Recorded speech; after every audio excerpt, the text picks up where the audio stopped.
اللہ کی رحمت سے مایوس نہ ہونا۔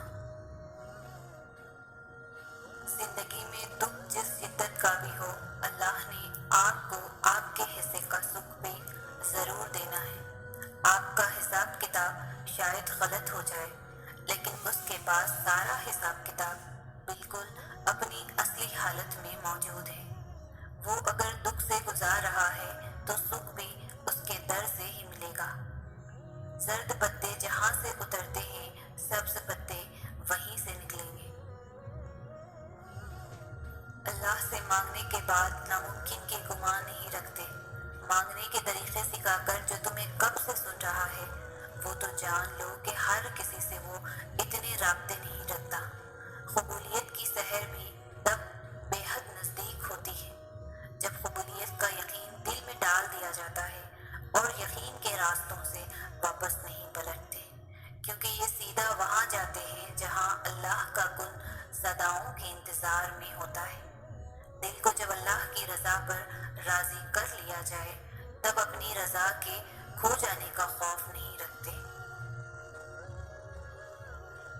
وہ جو چیز کو سب سے زیادہ چاہو اپنے رب سے مانگو، اسے جو چیز خوشی دے اسے اپنے اور اپنے رب کے درمیان رکھو۔ تم اپنے خواہش کے لیے پورے یقین سے تہجد میں دعا مانگو۔ کچھ چیزیں تمہارے اور تمہارے رب کے درمیان ہی رہیں تو اچھی ہیں۔ امید نہ چھوڑنا کہ تمہارا وہی اللہ ہے جو ہاجرہ کا تھا۔ اس نے ہاجرہ کو پیاسا نہیں رکھا، وہ تمہاری التجا بھی رد نہیں کرے گا۔ جب آپ کو کوئی راستہ نظر نہ آئے، حالات بالکل ناممکن لگنے لگے اور راستے تنگ نظر آئے، تب اور بھی زیادہ یقین سے دعا کرنا، کیونکہ یہی وہ وقت ہے جب سب سے زیادہ ہمارا صبر آزمایا جاتا ہے، اور اس کے بعد ہی ہماری دعا قبول ہونی ہوتی ہے۔ اور ہم نے جیسے باقی امتحان پاس کر لیے ہیں، اسی طرح اس امتحان میں بھی کامیاب ہونا ہے۔ اللہ پر توکل رکھیں۔ تمہاری اللہ سے لگائی امیدوں پر اپنی سوچوں کے بند نہ بنو۔ وہ تو رب کریم، رحمان و رحیم ہے۔ وہ جس نے تمہیں ان دعاؤں کی توفیق عطا فرمائی ہے، وہی اس چیز کو تمہاری تقدیر کے صفوں میں شامل کرنے پر بھی قادر ہے۔ بس پورے خلوص دل کے ساتھ اس کی رہنمائی اور اس کا کرم طلب کرتے رہو، وہی تمہارے سب کام سنوار دے گا۔ جب تکلیف حد سے بڑھ جائے، آنسو پلکوں پر ٹھہر جائے، تو جانماز بچھا لینا اور رب کو اپنے پکار لینا۔ تمہیں لگے گا کہ برسوں پرانا بوجھ دل سے اتر گیا ہے۔ اتنا سکون محسوس ہوگا کہ جیسے ہر غم زندگی سے نکل گیا۔ سنو، تمہیں سب مل جائے گا جو تم چاہتے ہو۔ تمہارا تہجد میں اللہ کے سامنے گڑگڑانا کبھی بھی ضائع نہیں جائے گا۔ اللہ تو ہر دعا پوری کرتے ہیں، اور جو تہجد میں مانگی جائے اس دعا کا مقام ہی بہت ہے۔ مایوس نہ ہوا کرو، اللہ تمہیں بہت قریب سے دیکھ رہا ہے۔ وہ جانتا ہے کون سی اذیت تمہیں توڑ رہی ہے۔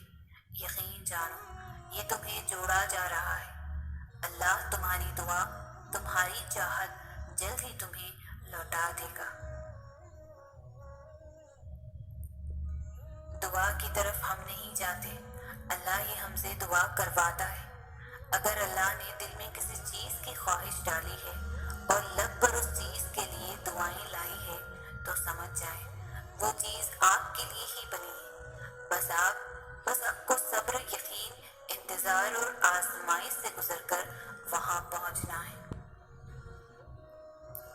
اللہ سے خطرہ خطرہ مت مانگو، سمندر مانگو پورا، کیونکہ وہ اختیار کن رکھتا ہے۔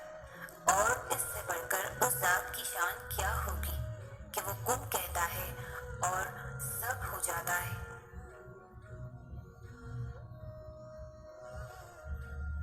اور جلد ہی تمہاری ساری مشکل ختم ہو جائیں گی اور تمہاری دعائیں قبول کر لی جائیں گی، اور تمہارا ہر انشاءاللہ الحمدللہ میں دیکھو آزمائشیں تمہیں اللہ سے ملواتی ہیں، درد تمہیں سجدوں تک لے آتے ہیں، تکلیفیں تمہیں تہجد تک لے آتی ہیں، زندگی کی ہر کمی تم سے دعائیں کرواتی ہے اور ہر دکھ اور مشکل تمہیں جانماز تک لاتے ہیں، اور اللہ اپنے پیاروں کو ہی سب سے زیادہ آزماتا ہے کیونکہ وہ ہمیں اپنے قریب دیکھنا چاہتا ہے، تو اس لیے اللہ ہے قریب ہو جائے اللہ کے۔ جہاں ممکنات کی نفی نہیں کی جا سکتی ہو وہاں کن کا حکم نافذ ہو جاتا ہے، اور دعاؤں کی خوبصورتی یہی ہے کہ وہ ہمیشہ اس حقیقت کی گواہی دیتے ہیں کہ خدا کن فرماتا ہے۔